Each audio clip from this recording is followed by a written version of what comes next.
बिथाङा अनजालि दैमारि मानाव गेदेर आब' बिथाङा जोंनि बिपिएफआव दंमोन बे सैथो नाथाय बे पार्टिनि माखासे गोबां दैदेनगिरि बिथांमोना मेक्सिमाम इउपिपिएलआव थांनाय बाराव इलेक्शन गेलेनाय आं बेखौ साफा साफा नोंथांमोनाबो मिन्थिगौ अनजालि दैमारि आब'आ बिपिएफआव दंमोन नाथाय बिथांनि अनगायै बाखिबां दैदेनगिरि बिथांमोना सब बिटिआर सुक्तिखौ फेलार जादों होननानै आरो प्रमद बर' आरो गोविन्द बिथांमोनखौ रागा जोंनानै बे राजखान्थि दोलोआ खुलिदों होननानै आं साननानै लायो आरो जोङो बिटिसिनि 40 समस्तियावबो 40 वार्कार्स मिट लागोन लाइमोन बिपिएफ आरो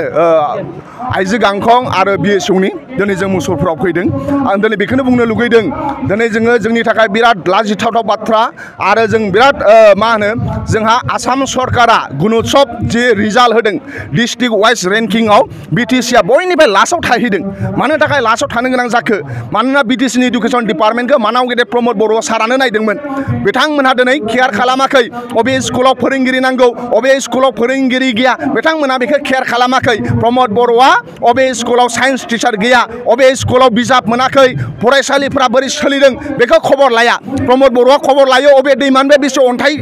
मा होनो फाननो हायो अबे दैमानिफ्राय बेसे बाला फाननो हायो अबे गेटआव बेसे 2 नाम्बार बारहोनानै बेसे फैसा फैयो प्रमद बर'आ सानफ्रामबो बोरै फैसा खामायनो हागोन बोरै 2 नाम्बार फैसा लानो हागोन बेयावल' बेस्थ' आरो दुलाराय बर' फरायसा आफादा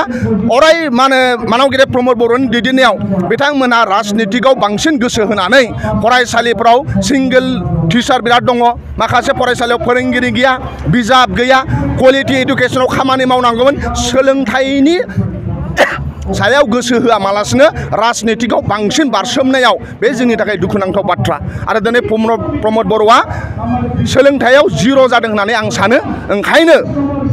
दिनै सोलोंथाइया जोङो बयनिफ्राय गुणोत्सवआव जों गाहायसिनाव थांनो गोनां जाबाय बिनि थाखाय फोरोंगिरिया दाय नङा बिनि थाखाय जोंनि फरायसाफ्रा ब्रिलियान्ट बिथांमोनाव टेलेन्ट दङ नाथाय जे बे सरकारा फेलार जादों प्रमद बर'आ बिथाङा बे सरकारा फेलार जादों होननानै आं साननानै लायो बावैसो साननि सिगां मोनसे बिटिआर ओनसोलाव सान्थि आनजाद दादों दा बेखौ नोंथाङा मा आं बिथांमोननिसिम आंनि फारसेनिफ्राय साबायखर बावहरबाय बिथांमोना मोजां समाजनि थाखाय खामानि मावलांथों बेखौल' मिजिंथिनाय थाबाय नाथाय आं पार्सनेलि सानो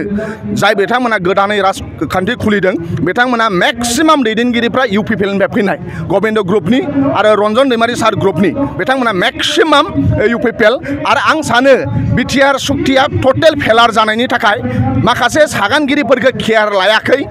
बिथांमोननि थाखाय बे गोदान राजखान्थि दोलोआ बिटिआर सुक्ति फेलार जानायनि थाखाय आरो प्रमद बर' आरो गोविन्द बसुमतारी बिथांमोनखौ रागा जोंनानै बे दोलोआ खुलिदों होननानै आं साननानै लायो बे दोलोआ पसिसाव रिजाइन होनानै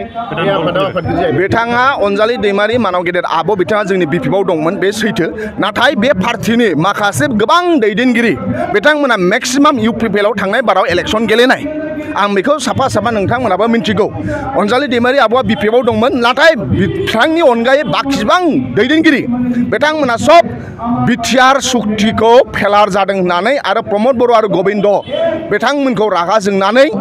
बे राजखान्थि दोलोआ खुलिदों होननानै आं साननानै लायो बे दोलोआ बिपिएफनि माबा खहा खालामनो हागोन जोंनि दोलोआ मानाव गेदेर हाग्रामा महिलारि साननि सानस्रि आरो सान्थौजों सोलियो आरो जों बे दला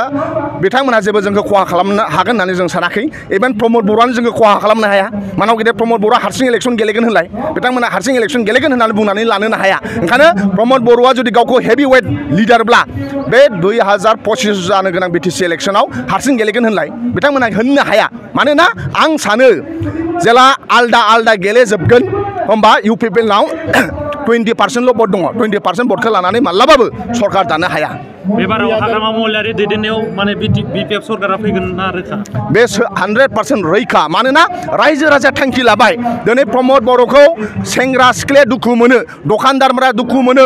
नोंसोर ससियेल मिडियानि मानसिफोरा दुखु मोनो नोंथांमोननो जार्नालिस्ट वेलफेयार फान्डनि नामाव 10 कोटि होनदोंमोन होआखै दिनै रिपर्टारफोरा गाज्रि मोनो कन्ट्रेक्टरफोरा गाज्रि मोनो आबादारिफोरा गाज्रि मोनो ओंखायनो साफ्रोमबो रायजो राजा बिथांमोना थांखि लाबाय 2025 मायथाइयाव इउपिपिएलखौ फेजेननानै प्रमद बर'खौ फेजेननानै जोंनि बिपिएफ दोलोखौ सरकाराव लाबोनायनि थांखि लाबाय बिटिसि बिसायख'थियाव नोंथाङा बिटिसिआव राजखान्थियाव